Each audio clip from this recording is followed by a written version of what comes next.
Foi aqui, na zona de Baião, que Eça de Queiroz encontrou uma paisagem para a vida e matéria para a literatura. Na obra A Cidade e as Serras, Tormes torna-se o destino de Jacinto, um homem habituado aos excessos e ao conforto de Paris, que ao chegar a esta terra descobre na natureza e nas coisas simples uma outra ideia de felicidade. Nesta reportagem, percorremos o caminho de Jacinto, que ainda hoje é o ponto de partida para seguir os passos de Eça de Queiroz por esta região.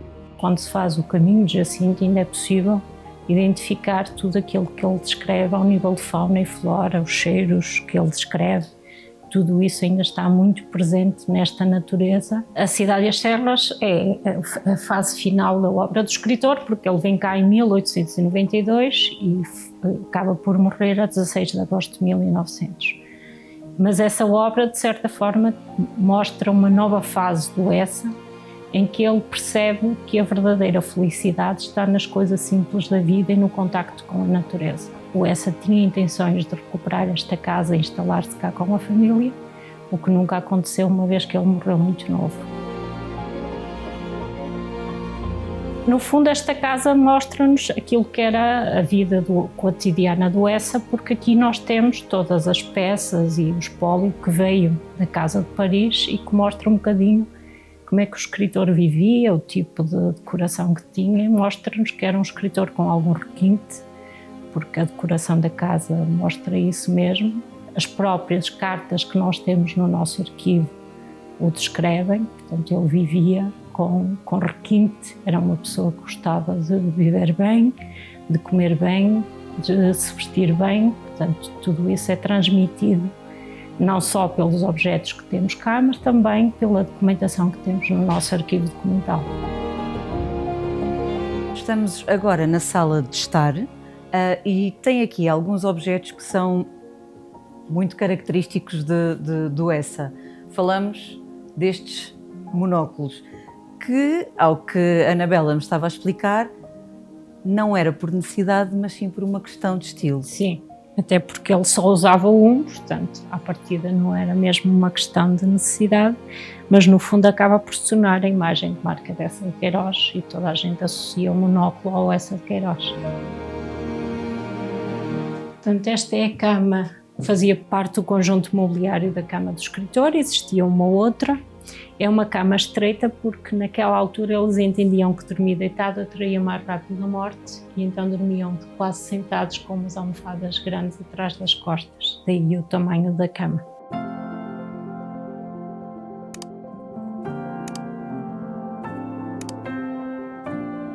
A fundação nasce da vontade, já era uma vontade da filha, da Maria Eça de Queiroz, depois do filho dela, o Manuel de Castro, mas é a Dona Maria da Graça Selma de Castro, nora da Dona Maria Eça de Queiroz, que acaba por concretizar esse desejo. Ela já estava viúva na altura em que a fundação foi constituída, em 9 de setembro de 1990, e aqui juntou-se o espólio que pertenceu ao escritor para criar este espaço museológico. A Dona Maria da Graça, para além desta quinta, tinha 2/3 do espólio que pertenceram ao escritor. Ela e o marido não tiveram filhos, o que também facilitou o processo de criação da fundação. Doou este património à fundação e constituiu-se aqui este núcleo museológico. Os desenhos aqui Está muito giro. na edição. A nível nacional, para além das visitas guiadas, todas as nossas visitas são guiadas. Temos um serviço educativo organizado para as escolas. Desde 98 que promovemos o curso internacional de verão, que é uma semana dedicada a uma temática sobre a vida e obra de Eça de Queiroz, ou a geração de 70, em que acolhemos aqui estudantes vindos de todo o mundo para debater essa temática. Temos também criado mais recentemente um centro de estudos e tradução literária em parceria com a Universidade do Minho, onde durante uma semana realizamos uma oficina de tradução literária sobre um determinado escritor.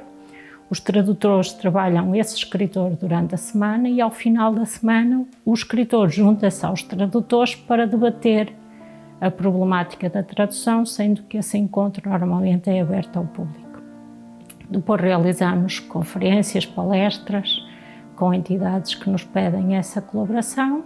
Temos também depois o Prémio Literário Fundação Essa de Queiroz, Fundação Milênio BCP, que é atribuído de 2 em 2 anos a jovens escritores até aos 40 anos com obra publicada e tem o valor de 10.000 euros. A memória de Essa de Queiroz chega também à mesa através dos sabores que fazem parte desta história. O restaurante abriu em 2014, teve aqui 2 anos de interregno, teve encerrado e agora reabre com uma nova gerência, sendo que o objetivo é promover a gastronomia queirosiana e a gastronomia regional.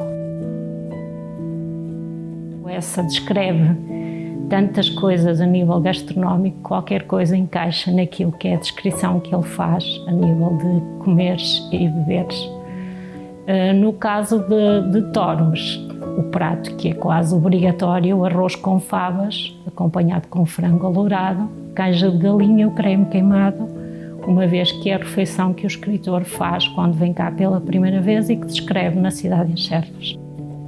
Na obra do Essa, a gastronomia está sempre presente e, portanto, fazia todo sentido também nós termos aqui um restaurante que nos permite atrair mais visitantes e permite-nos criar aqui uma oferta diversificada, porque as pessoas hoje em dia gostam de ter experiências e, no fundo, nós estamos-lhes a proporcionar a experiência que o Essa viveu quando vem cá pela primeira vez. O único dia que encerramos é à segunda-feira. No caso da Fundação, as visitas decorrem sempre de hora em hora, temos horas programadas para iniciar a visita por ser visitas guiadas. Aconselhamos sempre a fazer marcação prévia. Temos também a possibilidade de fazer visitas em inglês, em francês, portanto, tudo isso está previsto e disponível para quem nos queira visitar.